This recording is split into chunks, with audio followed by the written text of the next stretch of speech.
Hello friends, welcome to the digital launch of Hibiscus. Poems that heal and empower. I hope all of you are doing fine, all of you are safe and taking good care of yourself and your family. I congratulate all the poets and editors. Thank you Kiriti, thank you Onudi, thank you Dustin for this wonderful collection. Yeah, I must say that I'm grateful to my co-editors Dustin Pickering and Anu Majumdar for their wholehearted support. And let me congratulate all the poets. We have 104 poets in this collection, and this is undoubtedly a powerful collection, very much needed in these difficult times.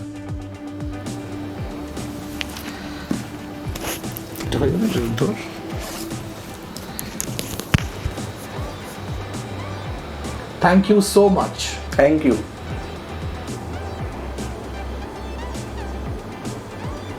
Well, Bitan has made himself comfortable behind the camera.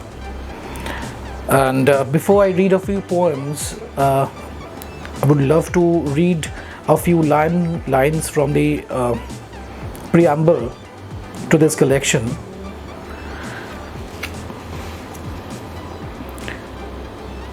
Where does healing lead to? As a clinician, I can tell you, healing is not all about back to normalcy, or in other words, restoration of the state of being. Healing imparts strength. It renders authority. Post-extraction, the edentulous gum gradually turns hard to aid in chewing, and at times it rejects prosthesis. Then I wrote, wounds are impressive. They bleed, itch, ache, and enlighten. What about the laceration of the soul?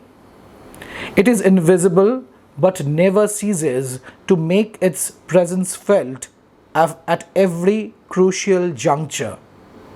The resultant scar is the real master who teaches us the essence of healing and thus empowerment.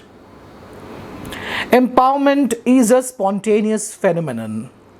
It exposes us to more injuries, a lot more scratches. I will cite an excerpt from an email of late Professor Anupam Banerjee, who was in the University of Waterloo, Canada. He was an accomplished architect and a painter. He wrote, there is no maturity without experiencing adversity. One has to pull roots to ascend towards light and elevation. One never grows up unless one is daring enough to forsake familiarity, dependence, and comfort. Once you leave, the return is impossible. Homecoming is a myth. What is maturity?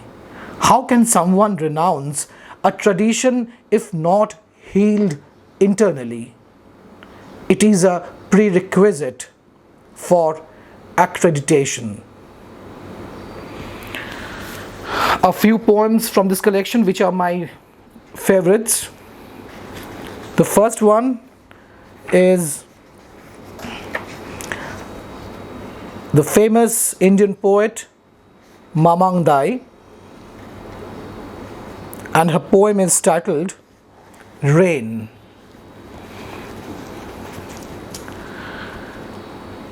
Rain falling. I'll catch you, says the tiger bamboo, shooting up straight as an arrow. The china ducks stand still as priests, waiting. The morning breeze is happy, releasing drops of water, whispering, the journey is not over. Don't ache for love. Someone will find the lost words. Someone will find the lost words.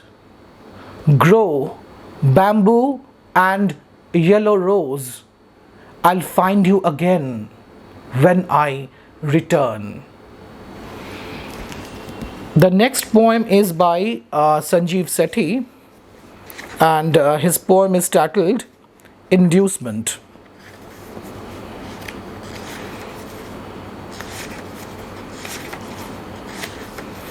Yeah, it's inducement. Instructions are installed in our core. Instructions are installed in our core. There is no toggle to turn. Happiness is a wallet I left at a lover's vault. Happiness is a wallet I left at a lover's vault. Cheerlessness is my chaperone. What is my catalyst to keep on trucking? His omnipresence. What is my catalyst to keep on trucking? His omnipresence. He erases the offensive. The next poem is by American poet Michael Birch.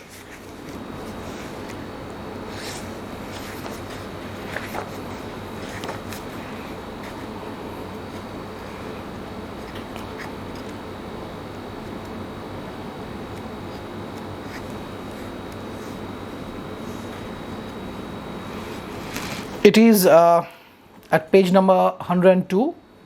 The poem is titled Peace Prayer. So it's a prayer, although Michael hasn't written Amen at the end, but I'll say Amen. Be calm, be still, be silent, content. Be one with the buffalo cropping the grass to a safer height. Seek the composure of the great depths, barely moved by exterior storms. Lift your face to the dawning light. Feel how it warms. Lift your face to the dawning light. Feel how it warms. And be calm, be still, be silent, content. Amen. The last poem is a short poem. It's by Michelle Meckel. I wrote about it on my blog. It's called Morphe. You know, Morphe is derived from morphine,